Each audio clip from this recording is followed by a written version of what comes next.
This is not breaking news. This is not a scandal. This is not about one person. This is about something quieter and much more dangerous. What you are watching right now is not chaos. It only looks like chaos. What's actually happening is a system being tested from the inside, slowly, methodically. Nothing has collapsed. That's the problem, because systems don't fail when they're loud. They fail when pressure becomes routine, when abnormal decisions stop feeling abnormal, when rules are still written down but no longer felt. Tonight, power is moving in ways most people won't notice until it's too late. Not through tanks, not through votes, but through precedent, through silence, through what's allowed to slide. If you think this is just another political fight, stay with me. Because once you see what's actually shifting, you won't be able to unsee it. And the next part matters more than you think. What actually controls the system right now is not ideology. It's not popularity, it's not even elections, it's leverage, the quiet kind, the kind that doesn't show up in speeches, the kind that lives in procedures, emergency authorities, and informal threats that never make it into transcripts. Power in this moment is no longer exercised mainly through persuasion. It's exercised through bypass. Bypassing debate, bypassing time, bypassing the assumption that permission is required. And that's the key shift. Because when power stops asking, the system doesn't immediately break. It adapts. It stretches. It normalizes the shortcut. You're told this is efficiency. You're told it's decisiveness. You're told the rules are still there. And technically, they are. But when rules exist only until they're inconvenient, they stop being guardrails and start becoming suggestions. And once that happens, personalities stop mattering. Because whoever comes next doesn't inherit values. They inherit tools.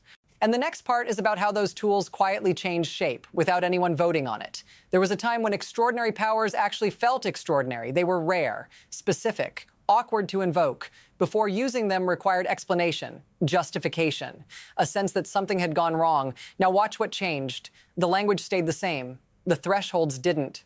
What used to be unthinkable became thinkable, then debatable, then routine. Before, escalation came after failure. Now escalation comes first. Before, oversight followed power. Now power outruns oversight. And because it happened gradually, it didn't trigger alarms. No single vote, no single speech, no single night when everyone agreed something had shifted. Instead, each step felt temporary. Each exception felt narrow. Each precedent felt harmless on its own. That's how systems slip, not by overthrow, by repetition. And here's the part most people miss. Once a shortcut works, it never fully disappears. It waits.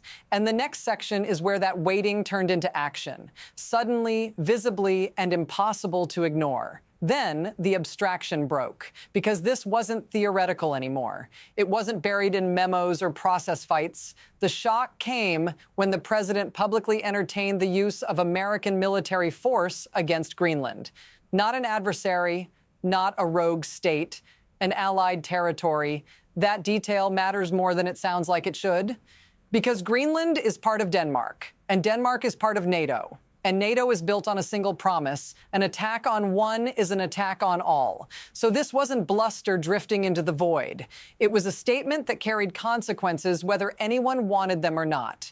Inside Congress, that reality landed hard. Quietly at first. Phone calls, back hallways, Republican senators coordinating something you almost never see. A bipartisan war powers resolution, designed not to punish, not to embarrass, but to restrain. That alone tells you the temperature. If this feels sudden to you, stay with me. Because the vote wasn't the rupture. The reaction to it was. And that's where the real mechanism reveals itself. Here's how the system actually works when it's under pressure. Formal authority is only half the story. The rest lives in enforcement. Who gets rewarded? Who gets punished? Who learns quietly not to cross a line again? When senators moved to constrain war powers, the response wasn't negotiation. It wasn't persuasion. It was rage. Because in this model of power, authority isn't constitutional. It's personal. So when restraint appears, it isn't read as process. It's read as betrayal, and betrayal demands escalation. That's where emergency declarations come in, not as tools for crisis, but as instruments of control. An emergency doesn't just unlock policy. It compresses time. It sidelines Congress. It reframes dissent as danger. And once you declare one, the burden shifts. Anyone who questions it now has to explain why they're standing in the way. That's the trade. The benefits concentrate upward. The costs diffuse outward. Corporations gain access, institutions absorb damage, and the most important part? Each use makes the next one easier, which brings us to the moment when this mechanism stopped being reactive and became strategic. Watch the acceleration. A new emergency, declared quickly, framed broadly. This one tied to Venezuelan oil assets, labeled critical, urgent, non-negotiable, but the timeline doesn't match the rhetoric. Any real benefit would take years. Infrastructure, extraction, uncertainty, that doesn't matter, because emergencies aren't about outcomes, they're about leverage. While Congress argues over war powers, attention shifts. While oversight questions build, the frame changes. Suddenly, the conversation isn't about limits. It's about loyalty. Opposition becomes obstruction. Delay becomes sabotage. Process becomes threat. And notice the pattern. Each crisis arrives just as pressure mounts. Each declaration widens the gap between action and accountability. Faster, broader, harder to reverse. This is what escalation looks like when it's working. Not dramatic collapse, but constant motion. And the danger isn't the emergency itself. It's what happens to the people living under a system that never exits emergency mode. That's next. Here's where this stops being abstract. Because while this plays out in hearings and resolutions, you live inside the consequences. You live in a system where emergencies never end, where rules change without warning, where accountability gets postponed, then forgotten. You feel it when prices spike and nobody can explain why. When decisions get made temporarily and somehow stay forever. When transparency is promised loudly and then quietly evaporates. You're told this is stability. You're told it's strength. But what it actually does is narrow your choices. It concentrates risk downward.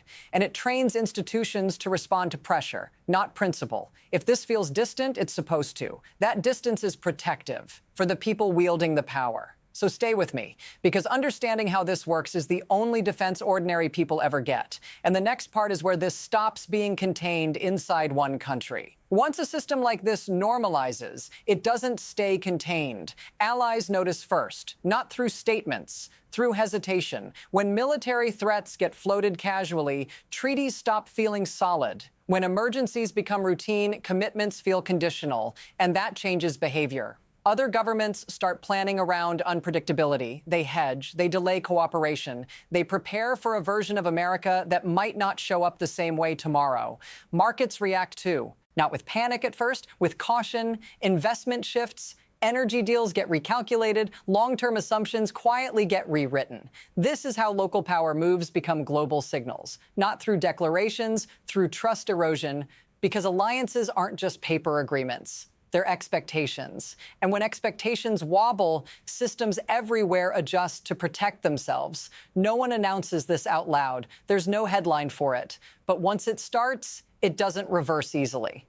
And the next part is where the future stops being abstract and starts branching. From here, the system only moves in a few possible directions. The first is adjustment. Institutions bend, but don't break. Congress reasserts itself. Selectively. Emergencies get challenged slowly, unevenly. The system absorbs the shock and recalibrates, damaged but intact. The second is erosion. Nothing dramatic happens. No single collapse. Guardrails keep slipping. Oversight becomes symbolic.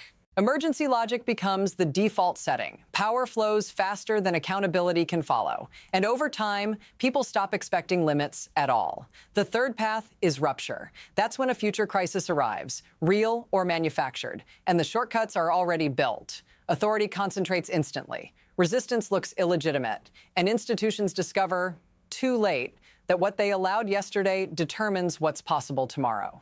None of these paths announce themselves. They overlap, they blur. And the most dangerous part is that from the inside, all three can look the same for a very long time, which is why the ending of this story isn't an ending yet. That's next. There's a temptation at the end of stories like this to look for comfort, to look for resolution, for reassurance that the system will correct itself. That instinct is understandable and dangerous because systems don't protect themselves automatically. They respond to pressure, or they yield to it. What's unfolding now isn't loud enough to feel like a crisis. Not yet. It's procedural, incremental, wrapped in familiar language. That's why it matters. What gets tolerated now becomes normal later. What gets excused now becomes precedent, and precedent doesn't care who's in office when it's used again. If you're still watching, it's because you can feel that something here hasn't settled. It shouldn't. This story doesn't end tonight. It continues in votes that don't make headlines, in investigations that move slowly, in emergencies that never quite expire. So don't look away when the noise dies down. That's when the real shifts happen. Stay with this. Because the next chapter isn't about what already happened. It's about what this system is now capable of doing next. And once that line is crossed, it doesn't uncross. That's where we're headed.